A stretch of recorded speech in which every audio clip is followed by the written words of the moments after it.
This is Pam Electric Ghost, and we are live on our Facebook, YouTube, and Twitch channels with Rose and Forte for the first time, who's a best-selling author. And I would like to thank you for coming on the show. How are you tonight? I'm doing awesome. Best-selling author and alcohol-free coach. Yes. And we do have to mention one of our sponsor. You can see at the top. You can listen on Newsly. We are a featured podcast. The Pam Electric Ghost podcast is a featured podcast on Newsly. If you use coupon code GHOST, you can get 1 month free premium subscription so you can stop scrolling and start listening. You can set up alerts for your favorite podcast and news articles. So check out Newsly. Use coupon code GHOST to get 1 month free premium subscription. So starting off, you're an international best-selling author, and you've been, I guess you got into that. You were C-suite executive and ministry leader in the church, and then that kind of Yeah. seg into this whole situation with your alcohol issues that you found a way to get out of that. And so maybe we can start at the beginning of what's different about the approach that you're taking to kind of free yourself from alcohol dependence.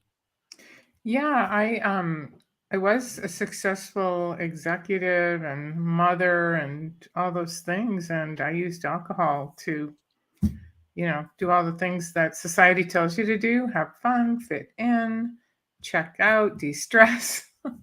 And I started having issues with it. And I mean, approaches the different thing. I didn't know of anything to help me solve the problem other than AA, which, I understand is a very successful program, but I didn't resonate with it. I didn't want to call myself a name. I didn't want to think about, oh my gosh, once I do this, I'm labeled and I have to quit forever. And it was all so incomprehensible to me. So I ended up going into a secular program that just challenged me. Hey, you want to put it aside for 3 months? And I'm like, yeah, I don't think I've kind of ever done that. it'd be a good shot to see what that feels like. And I had no intention of quitting for that long. And once I experienced it, I was like, this is a good life. Was that And very I, difficult? Was that very difficult? Because I know people who are addicted to many different things, when they try to yeah, turkey, it can be very challenging. Did you? I guess you must have been ready at the point you decided to do that to stick with it, yeah. right? That is a super loaded question. So let me see if I can take that in pieces. It is a substance. And so it can be fairly difficult as your body transitions, out of the substance. The substance is responsible for a variety of lies. I need it. I can't have fun without it. I won't fit in. Everybody will hate me. Life is it's just so that part is super difficult coming to terms with, that. Usually when people are all in, um, on the coaching aspect, this is, I guess, addresses another difference between, I'm just going to use AA, but there's other 12-step programs out there. When you go into AA, a lot of times something happens. A car accident, it's judge ordered, a DUI, a relationship falling apart, and you're kind of forced to do that. But here, it's more a choice. I may have lost Mhm. track. I'm sorry. What was the No, it original seems like I guess it's like I guess cold turkey is the kind of old term because I'm a child of the Oh, '70s, well, and and the there's also, idea of kind of yeah, like physically and medically is that very right. difficult to Well, do that. there's a lot of levels of problems. And I stop at the level of needing medical intervention, right? I'm not in that business. But there's a lot of people with a lot of serious problems before medical intervention. So this program would be after medical intervention, they'll detox your body. And then it is about being accountable and developing a new approach and dealing with stress. And so that part can be difficult too, but it's mindset, right? You can be excited. And that's the other difference about this coaching program. Excited for something different and empowered to choose that because it's better versus victim to a disease, and I mean, there are neurological pathways. Any person that has a habit, all of us have habits. So let's just start there, right? All of us have habits. We'd like to change them and we find it difficult. And this is what we're doing. We're changing the habit of grabbing for something when we're stressed, of grabbing for it to fit in, so it's just about changing the neurological habit. But I love that because, recent science will tell you that there's neuroplasticity. And before, I'm trying to think, about 100 years ago, was it less than 100, like 80? I think in the 60s, they started coming up with understanding neuroplasticity and that you can rewire your brain.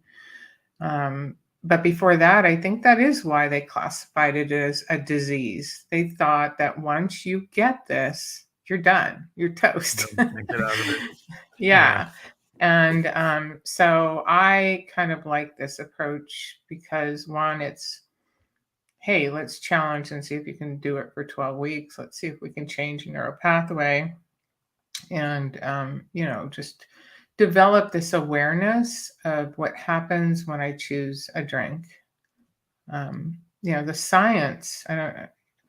science behind what alcohol does for the body is just coming out. It's like the cigarette industry years ago. They used to advertise it as sexy, the Virginia Slim woman and the Marlboro Man, super cool. It's all the culture. Yeah. I mean, it was all kind of combined with alcohol. Like if you looked at the whole kind of bar scene, it was the combination of the cigarettes and the alcohol would give you this kind of vibe that puts you in the mood to be in that kind of party scenario or the social scenario, the how you can kind of relax. You're going to relax with your cigarette and glass of whiskey or some kind of cocktail. And another question I had is like, okay, if you decide to change your mindset, you decide to work on your pathways, but the social group that you were in, where you were, trying to fit in, does that become like an issue when you start to change? If the people around you don't change, what do you do about that? Yeah, and that is really one of the biggest fears that people have about quitting. Like, what's going to happen with my friends? How do I socialize, right? So there's definitely a couple of things we do to address that. And one is to change the narrative and change how you talk about your choice to be alcohol free. If you want to go out with your friend, first of all, at the beginning, if somebody doesn't feel strong enough to engage in these practices, we just tell them to wait long enough to where they feel strong, where they can try these. So, we just had a client do this, and they had a situation where they're with lots of friends and it's a drinking event and they've always been the one to drink. And what do I do? And, the first thing you got to handle is, why aren't you drinking? Or here, have a beer. And the response matters so much. And it's like, I got to quit. It's like, it's just like you can play it as a downer, or you can play it as like, hey, I'm just taking a challenge and putting it to the side, seeing how I feel. Like, it was really affecting me, like, negatively. When you say that to drinkers, people don't really question whether or not that's true, right? But being happy and acting like you're excited about putting it to the side to just kind of detox or whatever, that's all they need to know. What I have found is poor, like the gender difference. Like if a woman says that, it's just like, oh, okay, cool. I wish I could do that. If a man says that, come on, like, come on, Yeah, buck there's up, probably a lot of buck peer up. pressure. Yeah, it's probably a lot of peer pressure. I remember being in fraternities, and I think that, at least in my experience, when I went to college, the whole frat culture was very much into the kind of like really abusive drinking behaviors that Hmm. are not positive. And I think a Right, lot of people from those college days, they continue that kind of binge drinking because that was what was cool in the frat, and then they never get out of it. And right, and it's kind of like, okay, well, that's what these all the boys are doing in this club, and then that goes to the course, and it goes to this, and it goes to that, and people never get out of it.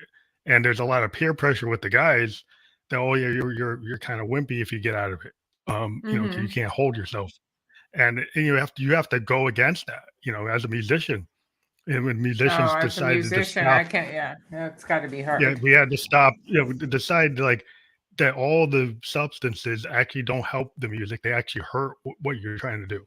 And when you started getting older and musicians, we start saying, like, "We're not doing that anymore."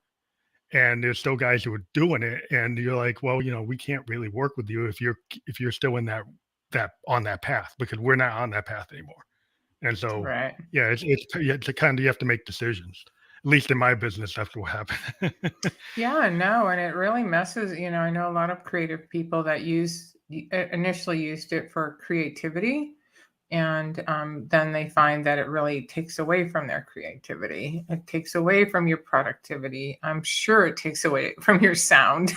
And yeah, but back to that bar and the friendship thing, I think once people kind of get used to that narrative and start hanging out with people, the really cool thing that many experience is the difference in people. Like there'll be people that just are too ashamed to drink in front of you. Like they just don't like it, right? But that's Mhm. not the majority of people. Most people either don't care if you drink or you don't drink. And then the really cool thing is you empower others who prefer not to drink to order something different. Not And very. that is super cool. When somebody says, "Well, I'm like, I'm going to have a soda water and cranberry and lime, please." And they're like, "Oh, yeah, that sounds good. Me too." You get, because there's a lot of people that could care less about a drink and they order it just to fit in. And so you give Yeah, those it's people that peer pressure. permission. Yeah, and it's just a really cool realization that occurs over this time frame of, wow, I thought people cared about my drinking. They could care less that I have a drink. And there's this occasional friend that happens that's very sad, but it's the drinking buddy. And they care so much they don't want to be around you. But then you ask the question, were they really a friend? You Yeah, know? because it's like a codependency if you're both doing something that's bad for you, Yeah, and if and, you can they're find this in many places, like people. Yeah, if you could yeah, gamble, you could do other substances. Like, if that person was the person that gambled with you, that's the person that did this with you, and then suddenly you stop because it's like, "I can't do it anymore, right? It's not good for me." And then they can't handle it because they can't handle the change in you. Like, but everybody's kind of responsible, I believe, for their own destiny to a certain extent, like what they're going to choose to do. And, yeah, it's up to you. And if you decide, like, that's not good for me anymore, and that person can't respect it, I mean, it might not work. right. If they really care about you, then they'll be happy for you choosing that but if they don't care about you, they're going to be mad that you're not doing what they're doing. And Mhm. and so it's just this, back to the original question. It's just giving you enough time to understand all this, to step back and say, what is going on with my life? Like, who are my friends? What Mhm. do I care about? What's important to me? having true connection with people and understanding. I started drinking at 13 years old, and because it played such an incredible part of my life, I don't think I really understood what true connection means, because I always supplemented it with alcohol. And Oh, so you yeah, didn't really feel the real like, you didn't feel it without the alcohol. So you're saying, like, well, your and connections to people were influenced by that at age 13 forward? yeah, I mean, it was always a prevalent part of my social situations. And so what I've learned is that, like, true connection and laughter and joy with another person just fills you up. You didn't need the alcohol to do that. Mhm. You have it within you. Now it is learned and practiced. I didn't have that awareness. Um, but once you start feeling better and you have that clarity, and oh my gosh, the calmness that comes with it too, that was a super big revelation to me, because I used to get angry a lot and I used to react, and people could push my buttons easily. And I mean, that, like, when there's people drinking, anger fights happen more often. You're just more reactionary. Yeah. And So I had Saturday got night is a difficult night for the police because the combination of, people all that drinking tends to cause fights. conflicts. Yeah. And I used to think, because of course I didn't have alcohol, not in my life very much, but I used to think that I was just an angry person and I hated myself. Wow. And then when I took alcohol away, I realized I was calmer and I could see things for what they were, and I didn't react as much and, cry and feel offended. I mean, of course it still happens, but it's not this magnified Yeah, it just reaction. seems like it's not as amplified. It just seems like if you take it when you're my father had been an alcoholic, and I could see the change from his, like, business self when he was, like, not drinking to his kinda and he would get angry. He had this, like, anger would, like, elevate, it was like a pressure. There was, like, this Mhm. kinda thing, and then, like and everybody, all of my brothers, like, we just, like, try to stay away from him Mhm. because, like and the thing that we had an example of a father who was an alcoholic, but I guess we didn't feel like I was so kind of upset about it that I never got into alcohol because I'm like, "I don't wanna be like that." So Well, you're the way I saw lucky. it was I didn't go and say, "Well, I'm gonna be like him," or, "I'm gonna go do that." I was like, "Well, I don't wanna be like that at all." So, You're I kinda very went you're the very opposite. Yeah. You're very fortunate, because in my coaching, I have recognized that for those kids who do have a problem or had a parent with a problem, when they start engaging, there is some kind, I would say it's a gene expression that gets transferred down. And you're fine without it as you are because you've chosen it. But for those kids who choose it, it opens up the door. The gene expression opens, like you turn on a switch, and that Mhm. child is more at risk because of the parent. And Yeah. so, I I have a love lot of friends that had the same kinda I talking had friends about that had the these same kind of things. scenario. Yeah. I love Yeah, talking they about had this. the same Oh, scenario. Sorry. yeah, no, I think we have a delayed reaction. I'm sorry too. Um, I love talking about this to bring awareness to people that might be listening and they have that problem with the parent, and they need to understand that they're susceptible, to that. And it's no fun once you're down that path. It's, there's a lot of years of turmoil. I guess I didn't get to describe to you, what happens is over time, it's fun, it's fun, it's fun, and then it gets to be a problem, right? And all of a sudden you're overweight and you can't lose weight because alcohol, your liver's processing alcohol and not fat, or you're hungover and you're not as productive, or you're getting in those arguments and your relationships are falling apart.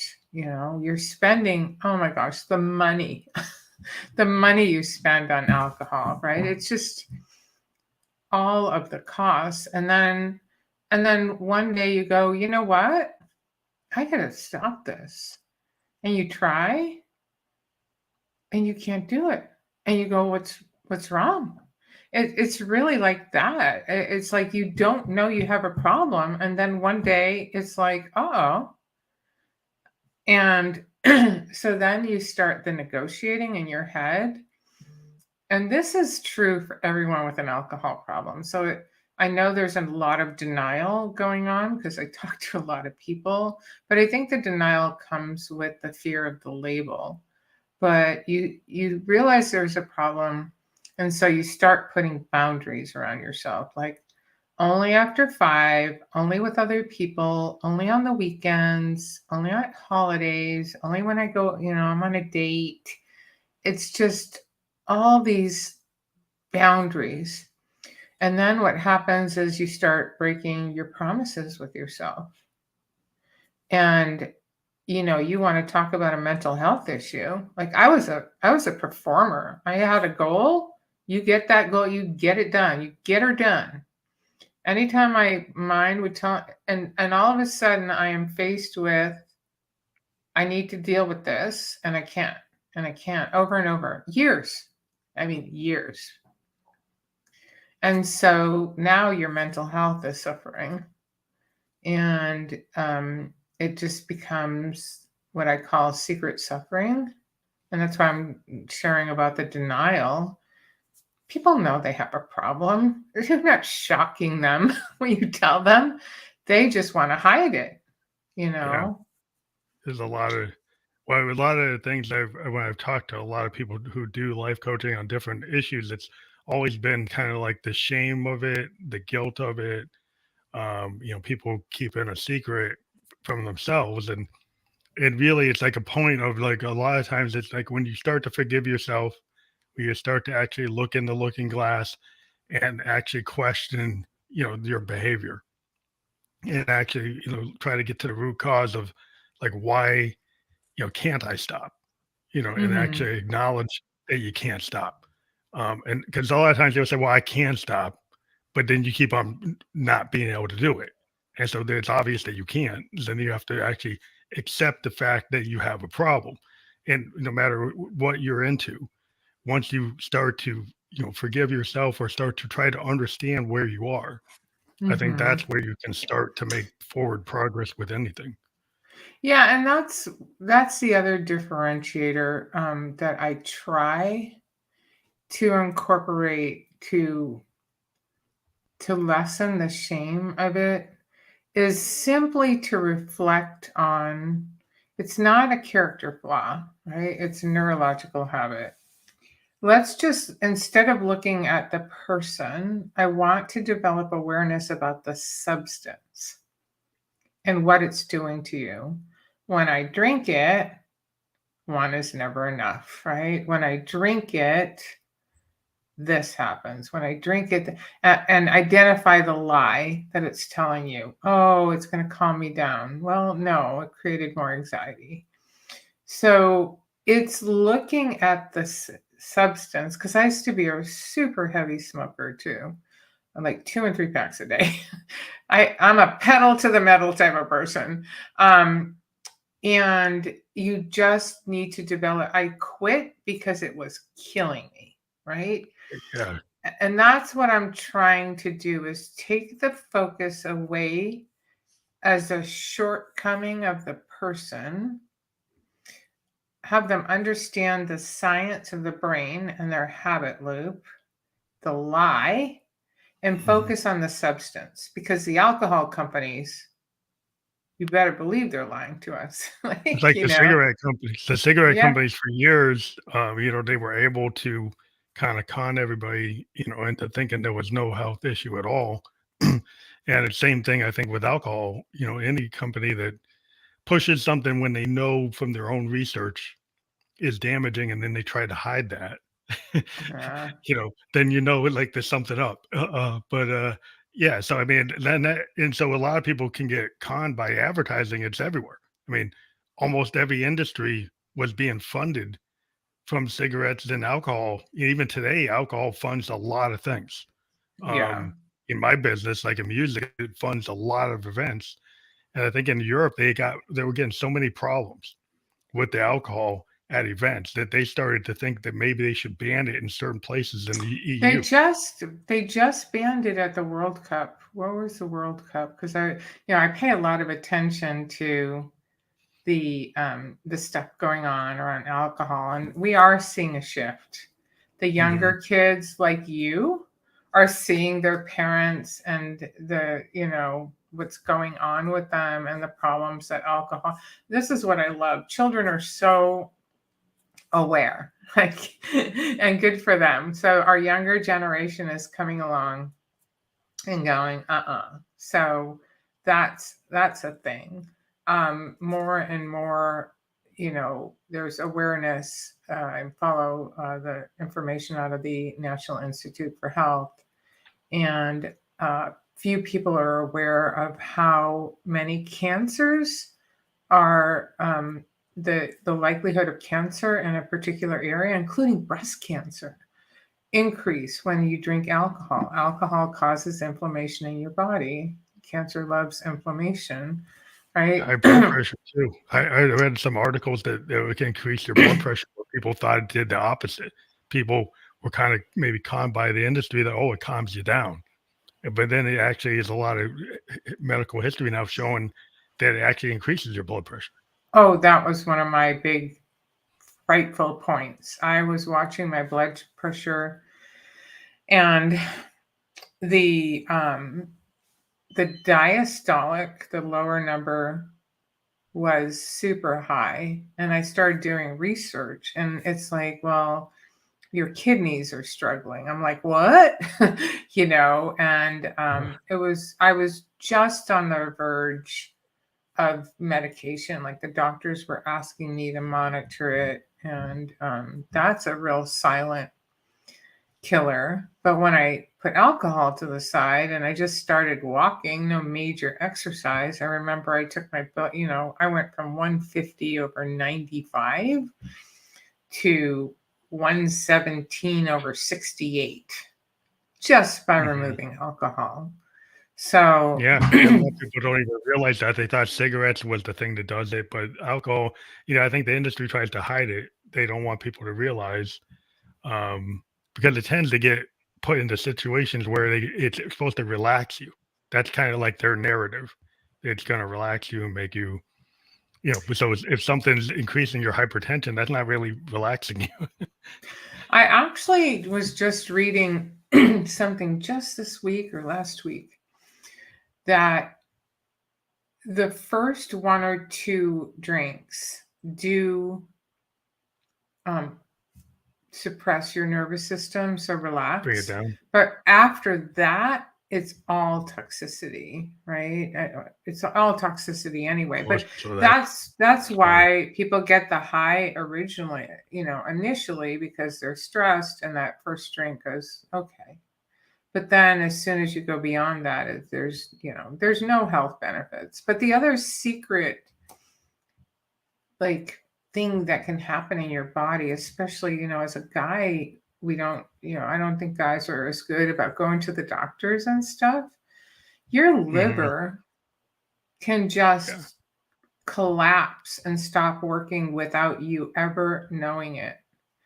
And the statistics for liver disease in younger people is horrendous. I mean, absolutely horrendous. These young people drinking so much alcohol and Yes, the finding binge out, drinking, it's like the frats that I really have been railing against at my college, and we actually got rid of all the frats just because there were so many incidents at my college that all the alums, we just kinda said, "No, the frats gotta go." And, because the kids were hurting themselves and people were jumping off oh, the roofs of the frat. doing all kinds of crazy things, getting all kinds of incidents with like the girls and the boys were having incidents because they were doing all kinds of crazy things they shouldn't have been doing.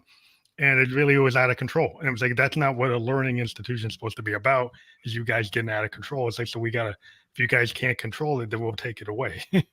So we kind of took it away.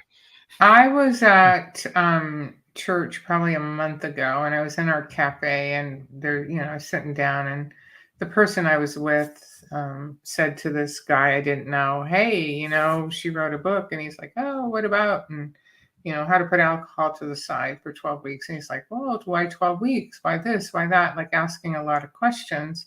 Well, first of all, he ended up going and buying the book, which was in the store, but he was an ER doctor.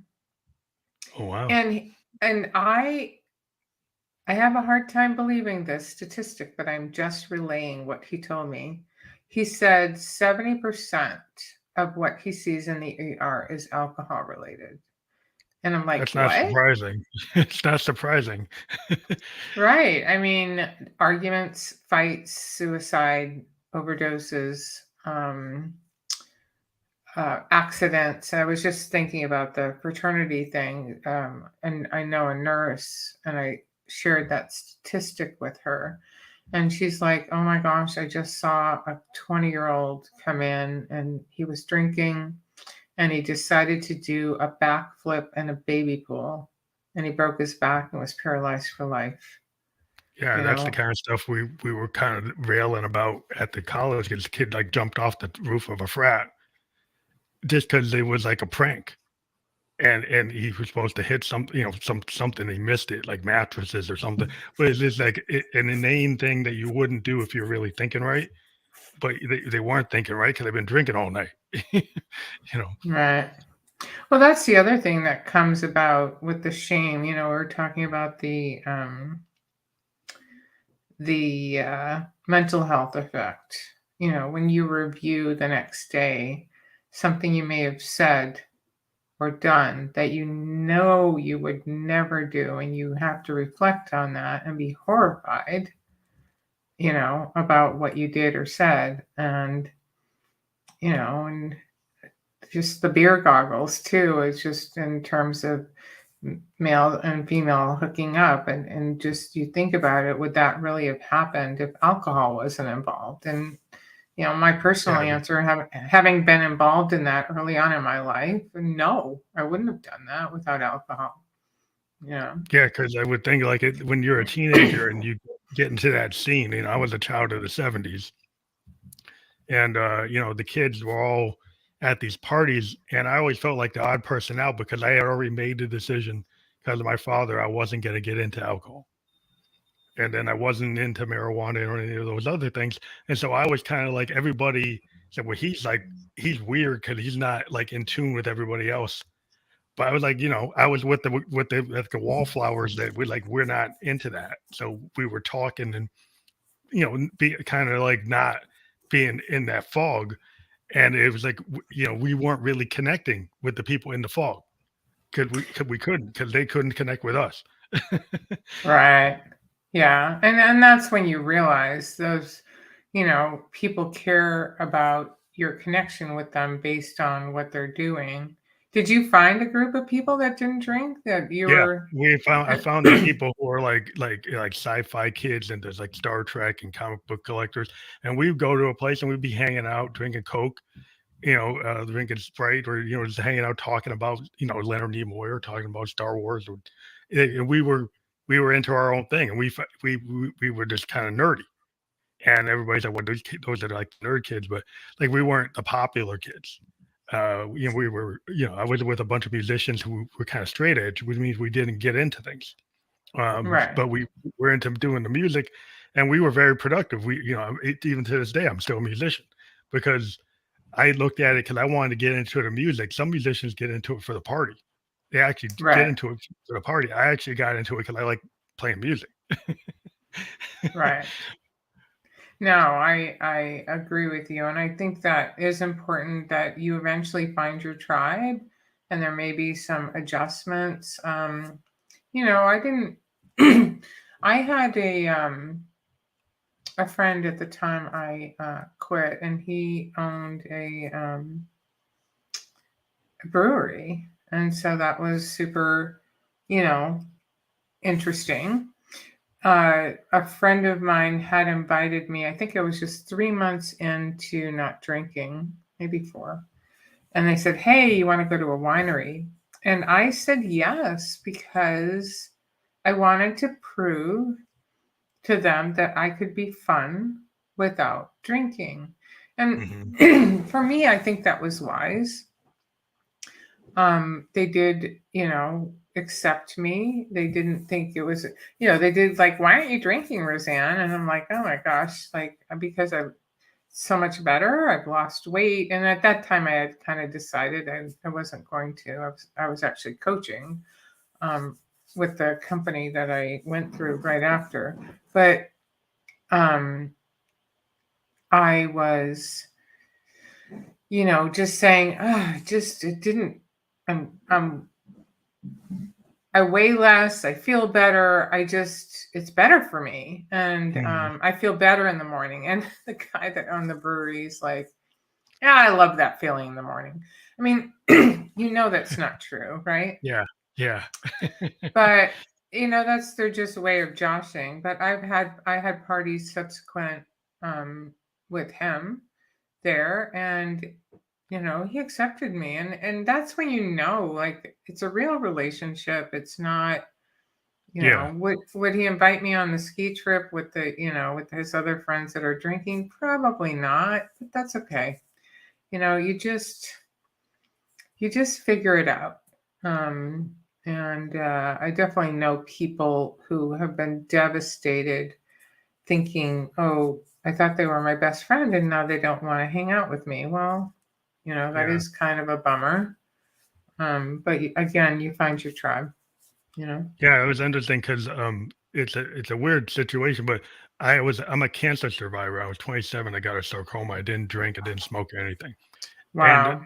the weird thing about that was I experienced people who didn't want to be around me who were like 27, 28 because I had had cancer.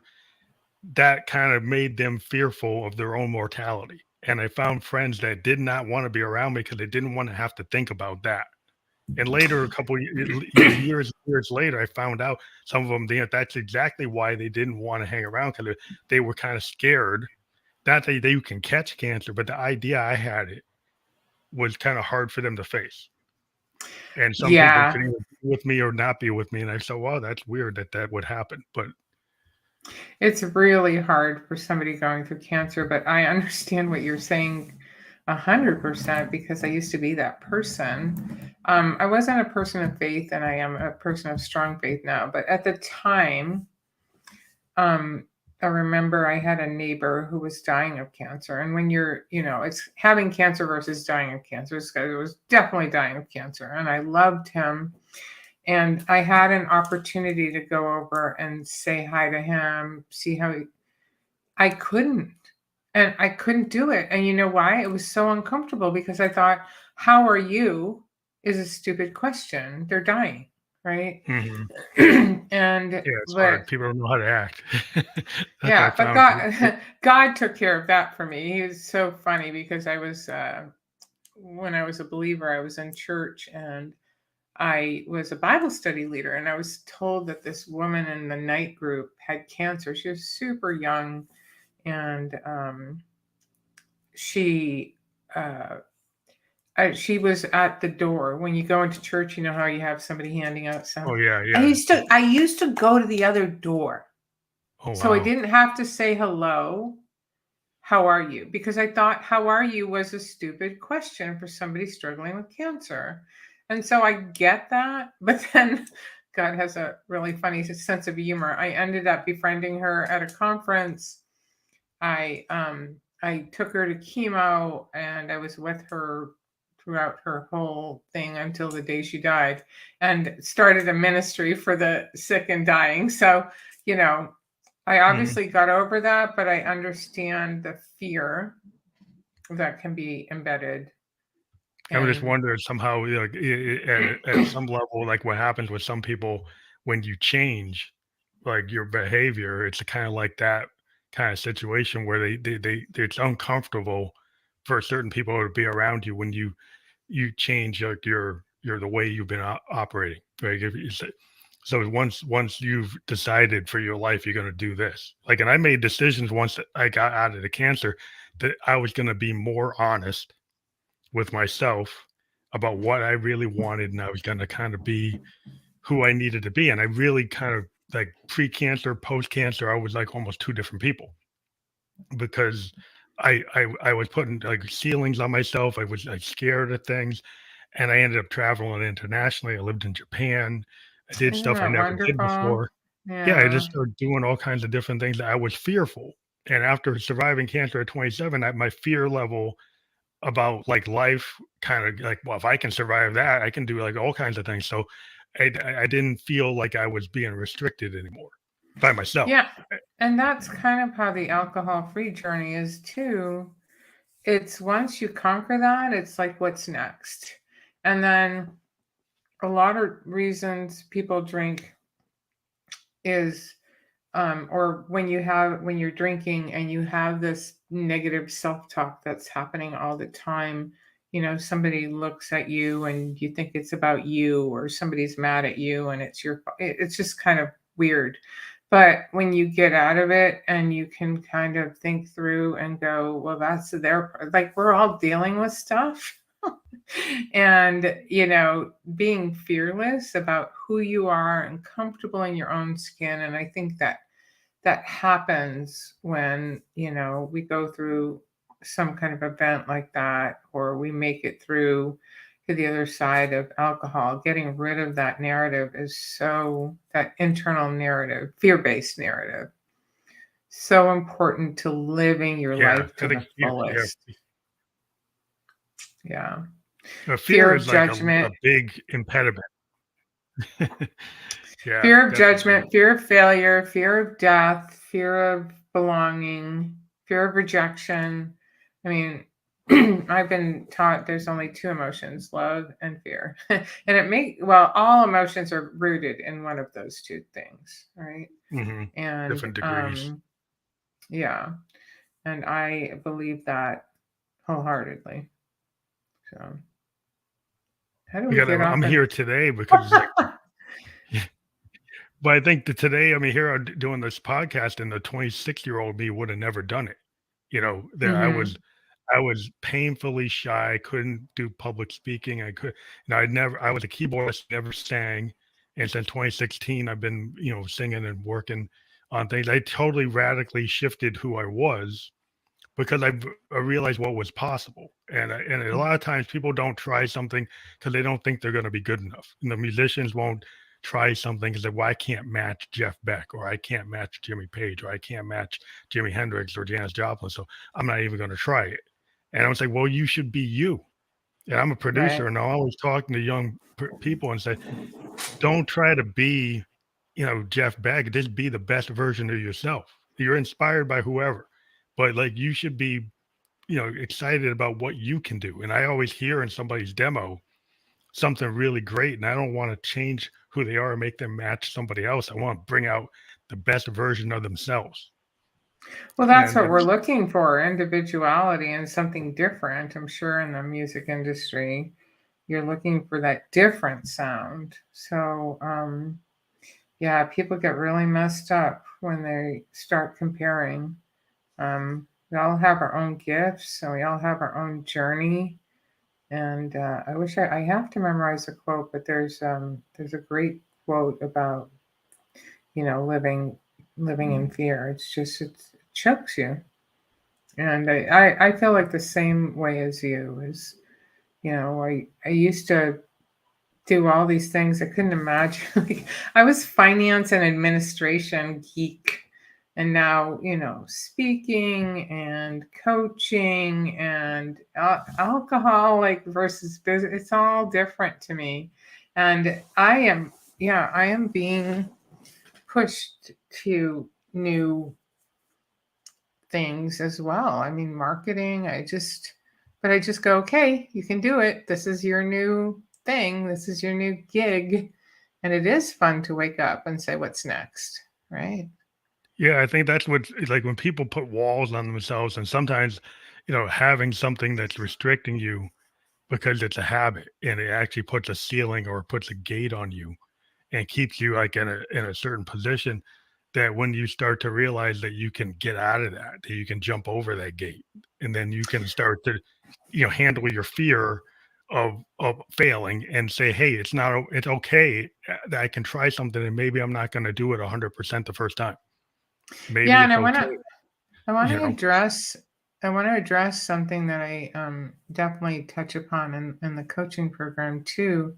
When you want to change something about yourself, initially it's uncomfortable.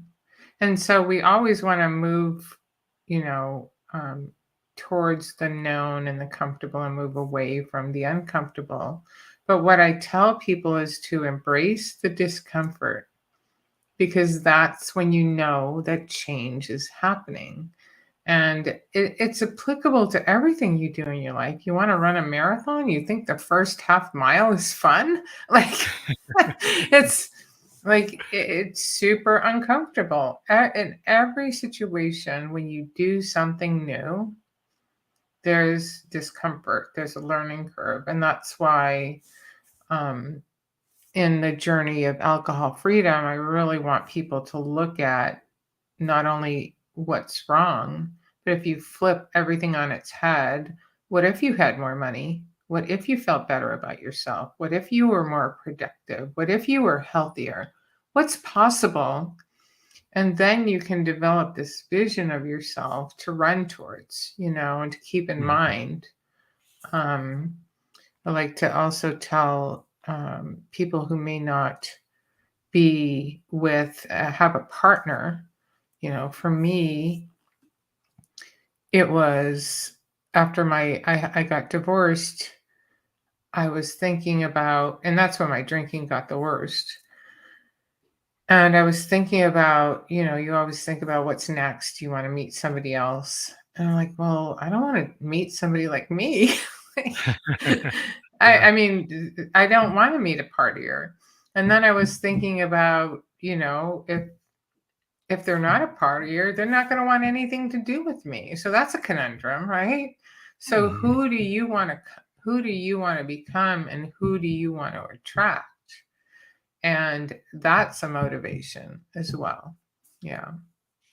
So, So, if you don't have a partner, and you're trying to like move forward, I see this concept of accountability groups, and you say it's an important part of the process. Maybe you can talk about what an accountability group is and how that helps with the process. yeah, I think in anything that we do in life, it's a rare person that can say, you know what, I'm just going to do this. Like, boom, done. Like, it happens. There are people that are just so strong willed they can do that. But most of us need to get out of our own heads and stop the conversations in our heads that are driving us literally crazy. Because the definition of insanity is doing the same thing over and over again and You know, expecting a different result. result. And when it has to do with drinking or another habit, that is all you're doing. The same conversation, the same lack of accountability with yourself, and the same broken promises. And so when you have accountability, you can go in to, a group. We have group coaching online, which is very beneficial. um, but you recognize, well, wait, I'm not the only one. I'm not the only one that thought that was hard. I'm not the only one that was scared. I'm not everything everybody shares. It's like, not alone, because you're having these conversations in your head alone. And so the accountability groups are just great to know that you're not in this alone. You're also making a commitment to other people. And most of us are much better at keeping promises to somebody else than to ourselves, Mm, that's true. So I think the science is that you're 5 times more likely to succeed in a group, and that's certainly true for me, That makes a lot of sense because they say, human beings are very social animals and they tend to like do best in groups. I was a sociology major, which is like Oh, study of human beings in like microcosms and macrocosm groups. And mm-hmm, basically it's kind of like psychology, but it's based all on group behavior. And from like, individual group, people to the microcosm level to a macrocosm level, understanding how people interact, mm-hmm, how like riots or somebody was to shout fire in a crowded room and watching behavior patterns and all kinds of studies and groups to see what would happen. And guys like Weber and these ideas that would come up with icons like anomie, when you're isolated from society, then you tend mm-hmm. to not have connections. You tend to dive into kind of negative darknesses and things like that. But if you're more tied, you would tend to have a more positive outcome if you're more tied to a certain sector or connection to people. But Yeah, and so what was happening to me, and I definitely see a pattern with clients as well. The more you drink, the more your world starts shrinking because I used to go out socially, but you don't want people to know how much you drink. So I'd have a couple, I'd worry about drinking and driving. I'd get home and then I'd drink major oh, amounts of alcohol by myself. And sometimes you don't even want to go out because you just want to have all the alcohol you want without worrying about somebody knowing how much alcohol. And so and then you just get comfortable being by yourself. Like, why bother? But your world just continues to shrink when you drink. and And that's then kind of dangerous. When, yeah, it when is you get to that because zone, that can be very dangerous. You'll be by yourself and can nobody even know that you're in a bad position, like medically or well, something. and But and for most people, I do want to share this. For most people with a substance abuse problem,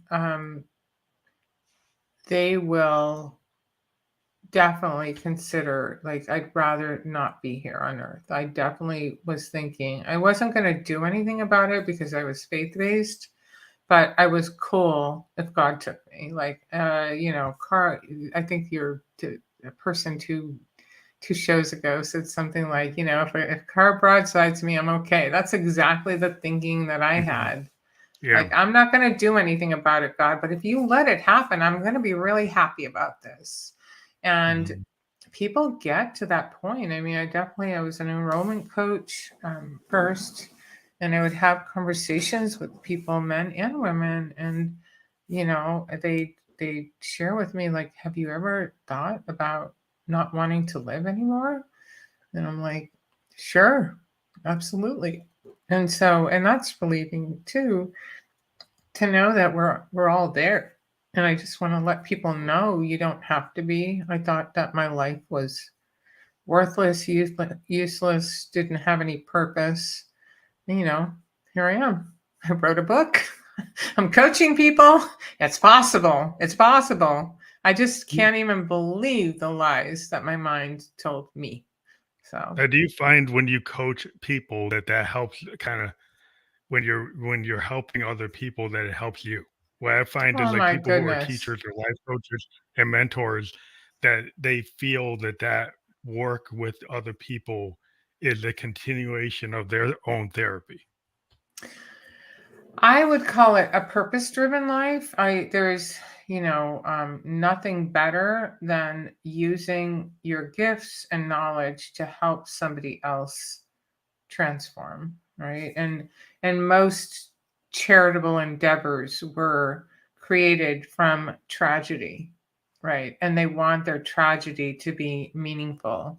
And so it's not only in the coaching world, it's in every world where you can use your gift. You could use your gift of music, somewhere to make a child or an elderly person, just come alive, even if it was for that 10 minutes or an hour. You leave filled up, Hmm. and I think that in my coaching, I tell people And I encourage people to find their gift. This is another important aspect to the alcohol-free coaching. You can't feel like you just took something out of your life and now there's a big void, right? Yeah, that's a funny. You took something out that was you thought was meaningful, but it was actually toxic. So now you have the time that you used to drink, the time you used to recover from drinking, and the time that you used to think about how to stop drinking. All of that time comes back to you. Yeah, and you can be creative. You could get into Now sports. yeah. You could get into like, acting, you could get into writing, you get into music, you get into painting. You can take that time you were kind of not moving forward, you're on the, just kind of spinning. And actually, as a musician, that's what we try to do is like we take those things that were kind of not working for us and turn it into art. Where you take Yeah. those observations that, oh, okay, I had a hard time. Because some of the greatest music comes from the fact that musicians are able to be in tune with universal kind of themes that everybody can understand, like Mhm. longing and romance and loss and all these things. If you put that into a song, just the piano piece can be very affecting. And it can Right. actually, because it comes from your heart. Like when you're musicians, like it's not just the words, it's how you play the piano or the guitar or the bass that convey melancholy or convey happiness. And it's that moment that you're able to document as a creative person that instead of going and drinking or smoking, or you turn that into a moment that you share with other people. Yeah, And and that's it's what a we try to do. yeah, it's a gift, and some people have creative gifts, but it could be bowling or golfing or math, or it doesn't matter, carpentry, but you can still use all of those gifts somewhere to help somebody else, and Yeah. it gives that same feeling of purpose and usefulness. And we all want to know that we're making the world a better place. And it is super hard to do that when you are drinking a lot. Super hard. Yeah. Because you're not participating. Like all you just mentioned, you're participating in with groups and you're being present, right? So you're being able to be present and be a participating individual with other individuals sharing whatever you can share, whatever, because every Right. human being has a talent.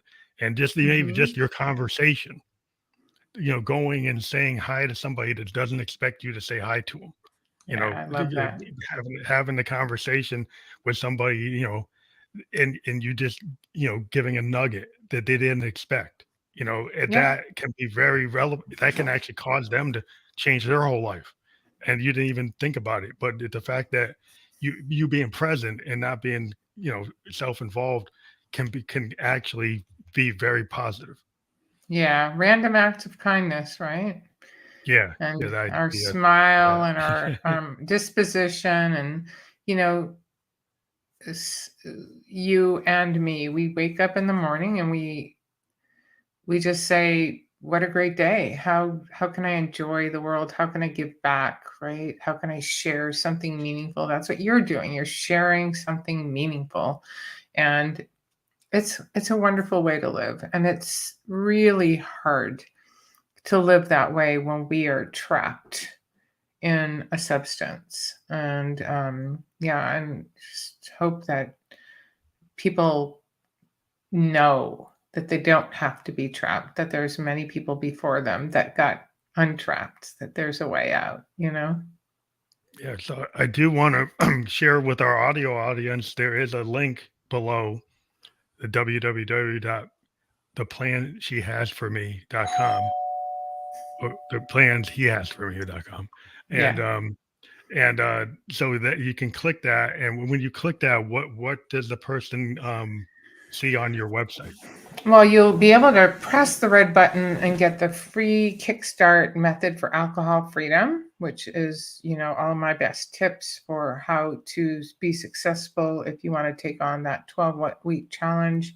You can find out more about the coaching program on that website. You can buy the daily devotional, just lots of resources. You can find out all about me, my story. Yeah. So that will be clickable on the fully published version of the podcast, and even on the audio podcast that have the description when you go to kick it off. That link will be clickable, so you'll be able to go right to it. And we will be published on major podcast platforms later today, like Spotify and Anchor and iHeartRadio. So thank you again for being on the program. I think it's always interesting to talk to new people. That's why I podcast, because it's a way during COVID for me to connect with people all over the world, and I find it very exciting and enlightening to be able to get everybody's vision on how they are able to move forward in life. And I've talked to lots of people since 2016, and this was a great conversation. And I think it can be a immense assistance to anybody who's undergoing this kind of problem right now. So Oh, I I hope surely people hope so. I surely hope so. Thanks for having me, Phantom. It's been an honor. It's just a great conversation, as you said. I really appreciate it. Thank you. Have a great night.